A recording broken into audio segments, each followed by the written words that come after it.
शिक्षक बांधवांनो नमस्कार. अभ्यासट्री या यूट्यूब चॅनलमध्ये आपल्या सर्वांचं स्वागत आहे. मित्रांनो, आपण सी-टी-ई-टी 2026 साठी प्रयत्न करत आहात आणि आम्ही हा आजचा चौथा व्हिडिओ घेऊन आलेलो आहोत. तो संभाव्य 20 प्रश्न मराठी विषयाचे. त्यामध्ये पेपर 1 आणि पेपर 2 हे दोन्हीही पेपरसाठी हे महत्त्वाचे असलेले हे संभाव्य 20 प्रश्न आपण या आजच्या व्हिडिओमध्ये पाहणार आहोत. मित्रांनो, जर आपण आमच्या या चॅनलवरती नवीन असाल तर आमच्या या चॅनलला सबस्क्राईब करायला विसरू नका आणि बेल आयकॉन देखील प्रेस करायला विसरू नका. मित्रांनो, या व्हिडिओची जर आपल्याला पी-डी-एफ हवी असेल तर आपण आमच्या टेलिग्राम चॅनलला जाऊन त्या ठिकाणावरून ही पी-डी-एफ आपण डाउनलोड करू शकता. जाऊयात पुढे आणि पाहूयात मग हे संभाव्य 20 प्रश्न जे की पेपर 1 आणि पेपर 2 साठी खूप महत्त्वाचे आहेत. मित्रांनो, याची जी लेव्हल आहे ही एकदम चॅलेंजर मॉक टेस्ट आपण या आजच्या व्हिडिओमध्ये घेत आहोत. जेणेकरून आणि मित्रांनो, एक महत्त्वाचं म्हणजे जर समजा आपण ही आमच्यासोबतच सोडवत चला. जर आपल्याला म्हणजे आपल्याला किती गुण येतायत 20 पैकी ते कमेंटमध्ये आम्हाला कळवत चला. जेणेकरून आपली कमेंट म्हणजे आमचा एक थोडक्यात आत्मविश्वास वाढवणारी असते. जाऊयात पुढे आणि पाहूयात मग. प्रश्न क्रमांक 1 तो म्हणजे स्किमा सिद्धांतानुसार वाचन आकलनात सर्वात महत्त्वाची प्रक्रिया कोणती मानली जाते? बघा, 4 पर्याय आपल्या समोर आहेत मित्रांनो आणि त्याचं योग्य उत्तर आहे पर्याय क्रमांक 3 वाचकाचे पूर्वज्ञान आणि मजकुरातील माहिती यांची सांगड घालणे. म्हणजेच स्किमा आपल्याला हे सांगितलेलं आहे आणि त्यामध्ये ही आकलनात म्हणजे वाचनाच्या आकलनामध्ये ही महत्त्वाची प्रक्रिया आहे असं मानले जाते. त्यानंतर प्रश्न क्रमांक दुसरा आहे, की खालीलपैकी कोणते विधान आंतरक्रियावादी सिद्धांत म्हणजे उदाहरणार्थ ब्रुनरचे समर्थन करते? इंटरॅक्शनिस्ट थेअरी ज्याला आपण इंग्रजीत म्हणत असतो. बघा, आंतरक्रियावादी सिद्धांत हे खालीलपैकी कोणत्या ह्याच्यातून समर्थन होतंय? याचं 4 पर्याय आपल्या समोर आहेत आणि त्याचं योग्य उत्तर आहे पर्याय क्रमांक 3 भाषा विकास हा लँग्वेज ॲक्विजिशन सपोर्ट सिस्टम आणि सामाजिक पर्यावरणाचा परिणाम आहे. बघा, त्यानंतर प्रश्न क्रमांक तिसरा आहे या ठिकाणी, इयत्ता 8वीच्या वर्गात शिक्षक मुलांना विज्ञानातील प्रकाशसंश्लेषण ही संकल्पना मराठीतून समजून घेण्यास सांगतात आणि नंतर त्यावर इंग्रजीत टीप लिहायला सांगतात. या पद्धतीला काय म्हणतात? तर 4 पर्याय आपल्या समोर आहेत मित्रांनो आणि त्याचं योग्य उत्तर आहे पर्याय क्रमांक 2 ते म्हणजे ट्रान्स लँग्वेजिंग. बघा, याच्यातून भाषांतर जी पद्धत आहे, ती पद्धत या ठिकाणी आपल्याला पाहायला मिळते. त्यानंतर प्रश्न क्रमांक 4 आहे या ठिकाणी, भाषा शिक्षणातील तळाकडून वर प्रक्रिया म्हणजे बॉटम टू अप या प्रक्रियेला आपण नेमकं काय म्हटलं जातं? तर या ठिकाणी 4 पर्याय आपल्या समोर आहेत आणि त्याचं योग्य उत्तर आहे मित्रांनो, पर्याय क्रमांक 2 ध्वनी, अक्षर, शब्द, वाक्य आणि अर्थ म्हणजे ध्वनीपासून अर्थापर्यंत पोहोचणं हे त्याचं योग्य उत्तर आपल्याला पाहायला मिळतं. बघा, त्यानंतर पुढे प्रश्न क्रमांक 4 आहे या ठिकाणी 5वा आहे, डिस्ग्राफिया असलेल्या मुलांच्या मदतीसाठी खालीलपैकी कोणती रणनीती सर्वात कमी उपयुक्त ठरेल? बघा, 4 पर्याय आपल्या समोर आहेत आणि त्याचं योग्य उत्तर आहे त्यांना वारंवार लिखाणाचा सराव करण्यास सक्ती करणे आणि शुद्ध लेखनाच्या चुकांवर लाल पेनने खुणा करणे हे सर्वात कमी उपयुक्त ठरणार आहे. बघा, त्यामध्ये बाकीच्या गोष्टी आहेत त्या आपण म्हणजे ऑप्शनमध्ये आपल्याला पाहायला मिळतात, परंतु या गोष्टी सर्वात कमी उपयुक्त ठरणाऱ्या आहेत डिस्ग्राफियामध्ये. त्यानंतर मूल्यांकन, इव्हॅल्युएशन आणि मापन यातील मुख्य फरक कोणता? मूल्यांकन आणि मापनातला मुख्य फरक आपल्याला या ठिकाणी ओळखायला सांगितलेला आहे आणि त्याचं योग्य उत्तर आहे पर्याय क्रमांक 3 मापन हे केवळ संख्यात्मक असते, तर मूल्यांकन हे संख्यात्मक आणि गुणात्मक दोन्ही असून त्यात मूल्यनिर्णय समाविष्ट असतो. म्हणून मग हा पर्याय आपल्याला या ठिकाणी निवडता येतो. पर्याय क्रमांक 3 जे की मूल्यांकन आणि मापनाचा मुख्य फरक या ठिकाणी दर्शवणारा आहे. त्यानंतर प्रश्न क्रमांक 7वा आहे या ठिकाणी. याला आपण रिअलियम म्हणजेच याला रेलिया किंवा वास्तव वस्तू असंही म्हणतात. याचा भाषा वर्गात वापर करणे म्हणजे काय करणे आहे? तर पर्याय क्रमांक याचं दुसरं उत्तर आहे ते म्हणजे शिकवताना पेन, तिकीट, मेनू कार्ड, वर्तमानपत्र अशा प्रत्यक्ष वस्तूंचा शैक्षणिक साधन म्हणून वापर करणे. याला रिअलियम असं आपण म्हणत असतो. म्हणजे वस्तू प्रत्यक्षात आणून दाखवणे. प्रत्यक्ष अनुभूती असंही त्याला आपण या ठिकाणी म्हणू शकतो. त्यानंतर चॉम्स्की बघा, पण नोम चॉम्स्की यांच्या मते सरफेस स्ट्रक्चर म्हणजे वरचा स्तर आणि डीप स्ट्रक्चर म्हणजे खोल स्तर यात काय फरक आहे? 4 पर्याय आपल्या समोर आहेत आणि त्याचं योग्य उत्तर आहे मित्रांनो पर्याय क्रमांक 2 सरफेस स्ट्रक्चर जे आहे वरचा स्तर म्हणजे वाक्याची बाह्य रचना म्हणजे शब्दक्रम, तर डीप स्ट्रक्चर म्हणजे त्या वाक्याचा मूळ अर्थ आणि संकल्पना. त्यानंतर प्रश्न क्रमांक 9 आहे या ठिकाणी. आता आपण विभाग 2 मध्ये आलेलो आहोत. बघा व्याकरण आणि साहित्यशास्त्रामध्ये भुजंगप्रयात या व्रताचे लक्षण गण कोणते?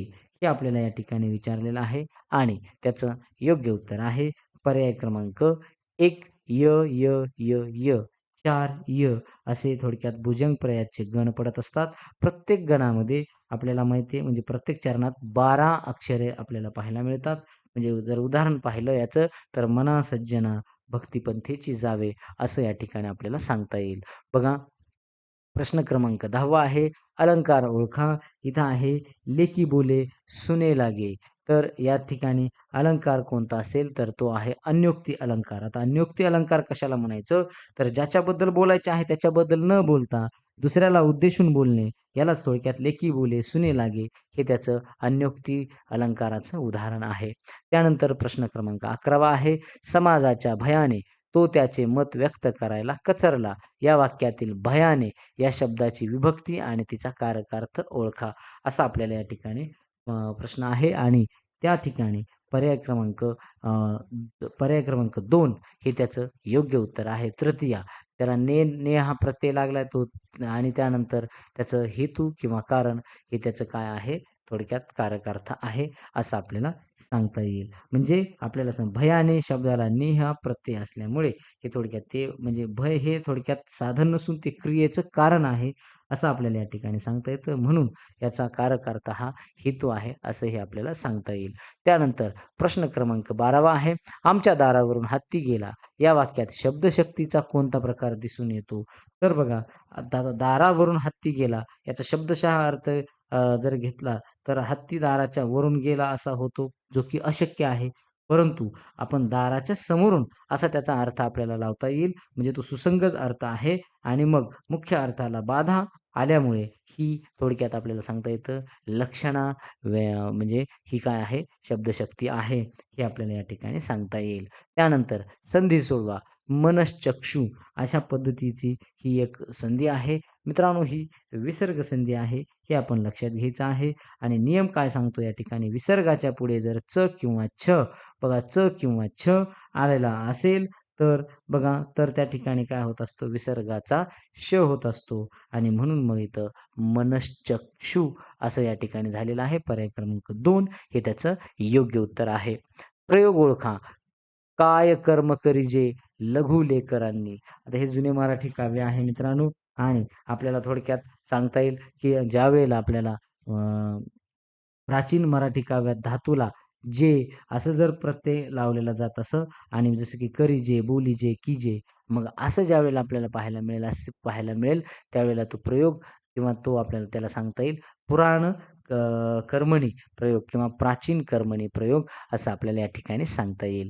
त्यानंतर प्रश्न क्रमांक 15वा आहे या ठिकाणी सरिता या शब्दाचे अनेक वचन काय आहे? तर मित्रांनो नदी बघा नदीचं अनेक वचन होत असतं नद्या, परंतु सरिताचं अनेक वचन मित्रांनो सरिताच राहत असतं. हे आपण या ठिकाणी लक्षात घ्यावं, जेणेकरून या ठिकाणी त्यात कसलाही बदल होत नाही. शाळा, अनेक शाळा तशाच पद्धतीचं सरिता, अनेक सरिताच असतं. हे आपण या ठिकाणी लक्षात घ्या. त्यानंतर उपमेय हे उपमानाचाच निषेध करून ते उपमानच आहे, असे जेव्हा सांगितले जाते, तेव्हा तो कोणता अलंकार होतो? असं या ठिकाणी आपल्याला विचारलेलं आहे.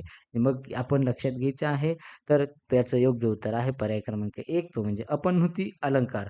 अपन्नृती म्हणजे एक प्रकारचं लपवणं. जेव्हा उपमेयाला लपवलं जातं किंवा ते नाकारलं जातं आणि ते उपमानच आहे, असं आपल्याला ठसवलं जातं, तेव्हा हा आपल्याला सांगता येतो, की हा अपन्नृती अलंकार होताना पाहायला मिळतो. हे हृदय नसे परी थंडील धगधगलेले असे आपल्याला वाक्य सांगता येईल. म्हणजे हे हृदय नसून ते काय आहे थोडक्यात परी थंडील धगधगलेले असं आहे. म्हणजे याचा अर्थ काय झालेला आहे या ठिकाणी, की हृदयाला म्हणजे लपवलेलं आहे. म्हणजेच या ठिकाणी उपमेय काय झालेलं आहे ते लपवलेलं आहे आणि उपमानच त्या ठिकाणी आहे असं आपल्याला सांगितलेलं आहे. त्यानंतर प्रश्न क्रमांक 17 आहे, तोंडचे पाणी पळणे या वाक्प्रचाराचा अचूक अर्थ कोणता? बघा तोंडचे पाणी पळणे याचा अर्थ आपण जर पाहिला तर पर्याय क्रमांक 3 हे त्याचं उत्तर आहे. अतिशय घाबरणे. बघा तोंडचे पाणी पळणे म्हणजेच खूप घाबरणे, अतिशय भीती वाटणे हे आपल्याला सांगता येईल. त्यानंतर प्रश्न क्रमांक 18 आहे. सिद्ध शब्द ओळखा. म्हणजे तद्धित किंवा साधित नसलेला आपल्याला ओळखायचा आहे. तर या ठिकाणी सिद्ध शब्द जो आहे याचा योग्य उत्तर आहे पर्याय क्रमांक 1. तर म्हणजे जे शब्द भाषेत मूळचे आहेत आणि दुसऱ्या शब्दापासून बनलेले नाहीत, त्यांना आपण थोडक्यात सिद्ध शब्द म्हणत असतो. कर हा शब्द मूळ धातू आहे आणि मग जसं की वेडेपणा, लेखणी, दुकानदार हे प्रत्यय लागून बनलेले हे साधित शब्द आहेत. परंतु हे कर मात्र काय आहे थोडक्यात आपल्याला सांगता येईल, तो थोडक्यात सिद्ध आहे, हे आपल्याला सांगता येतं. त्यानंतर प्रश्न क्रमांक 19 आहे. मी आत्ताच जेवण केले आहे, असा या ठिकाणी प्रश्न आहे आणि त्याचं योग्य उत्तर आहे मित्रांनो, पर्याय क्रमांक 2 पूर्ण वर्तमान काळ. जेवण केले आहे, क्रिया पूर्ण झालेली आहे आणि ती वर्तमानात पूर्ण झालेली आहे. त्यानंतर या ठिकाणी 20वा प्रश्न आहे, अलुक तत्पुरुष समासाचे उदाहरण ओळखा. बघा, अलुक तत्पुरुष समास जर पाहिला तर संस्कृतमधील नियमानुसार समासाच्या पहिल्या पदातील विभक्ती जी आहे, या प्रत्ययाचा लोप न होता तो तसाच राहत असतो. त्यालाच थोडक्यात अलोप असंही म्हणतात, अलोप.